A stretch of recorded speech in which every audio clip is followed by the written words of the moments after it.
everyone, how are you all? I hope you are fine and doing your studies well. सो आज हम फिर से आ चुके हैं बसंत, जो कि टेक्स्ट बुक है क्लास 8th के लिए। लास्ट वीडियो में हमने यहाँ पर छोड़ा था कि मतलब जो लेखक को जो बदलू थे वो आम देते थे, लेकिन क्या होता था, लेकिन इन सब बातों से उनकी जो सबसे अच्छी बात लेखक को लगती थी वो क्या थी, वह यह था कि लगभग रोज़ ही वह मेरे लिए 1-2 गोलियां बना देता था। किसकी गोलियां बना देता था?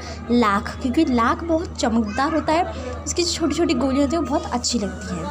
मैं बहुधा हर गर्मी की छुट्टी में अपने मामा के यहाँ चला जाता और 1 आध महीने वहाँ रहकर स्कूल खुलने के समय तक वापस आ जाता, परंतु 2-3 बार ही मैं अपने मामा के यहाँ गया होऊंगा।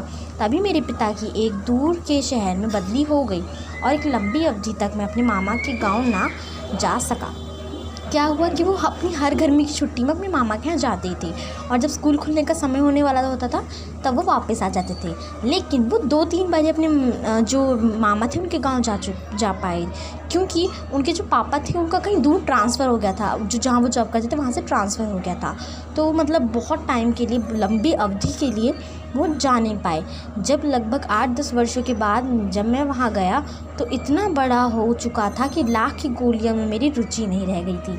कि मतलब जब 8-10 वर्ष यानी कि 8-10 साल बाद मैं वहाँ अपने गांव में गया, तो इतना लंबा टाइम होता ना 8-10 साल, तो तब उन्हें मतलब इतने बड़े हो गए थे वो, तो ना जो ये लाख की गोलियाँ थी उनको रुचि नहीं थी, क्योंकि वो बड़े हो गए थे, वो खेलते थोड़ा ना थे।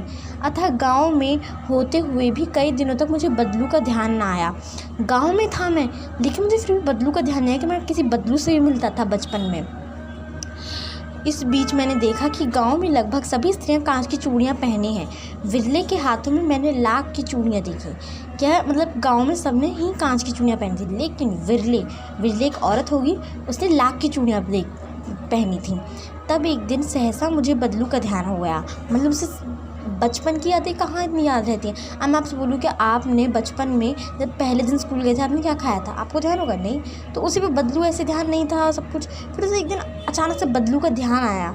बात यह हुई कि बरसात में मेरा मामा की छोटी लड़की आंगन में फिसल कर गिर पड़ी और उसके हाथ की कांच की चूड़ी टूटकर उसकी कलाई में घुस गई और उससे खून बहने लगा। मेरा मामा उस समय घर पर ना थे, मुझे ही उसकी मरहम पट्टी करनी पड़ी। तभी सहसा मुझे बदलू का ध्यान हो आया और मैंने सोचा कि उससे मिल आऊँ। मतलब कि उन्हें बदलू का ध्यान कैसा आया, क्योंकि जो उनकी मामा की छोटी लड़की थी वो आंगन में बारिश के समय, बारिश हो रही तो आंगन में पानी, उसकी वजह से वो फिसल गई तो जो वजह से वो नीचे गिरी तो उसके हाथ जो कांच की चूड़ी थी वो टूट कर उसके हाथ में घुस गई, जिससे कि उसे खून ज़्यादा बहने लगा। तो उनके मामा भी घर पर नहीं थे, इसलिए उन्हीं को मरहम पट्टी करनी पड़ी लेखक को। तभी उन्हें बदलू का ध्यान आया, तो उन्होंने सोचा क्या शायद उससे मिल के आता हूँ। अतः शाम को मैं घूमते घूमते उसके घर चला गया। बदलू वहीं चबूतरे पर नीम के नीचे खाट पर लेटा था। नमस्ते बदलू काका, मैंने कहा। नमस्ते भैया।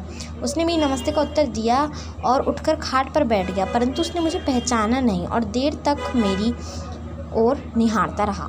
मतलब जब वो शाम को घूमते घूमते उनके बदलू के घर पहुँचे, बदलू चबूतरे पे यानी कि जो घर है उसके जो सीढ़ियाँ सी बनी रही थी उस पर चबूतरे पे बैठा है और नीम के नीचे खाट पर लेटा था। खाट पर ही लेटे थे। फिर लेखक ने कहा नमस्ते बदलू काका। तो बदलू काका ने क्या कहा? नमस्ते भैया।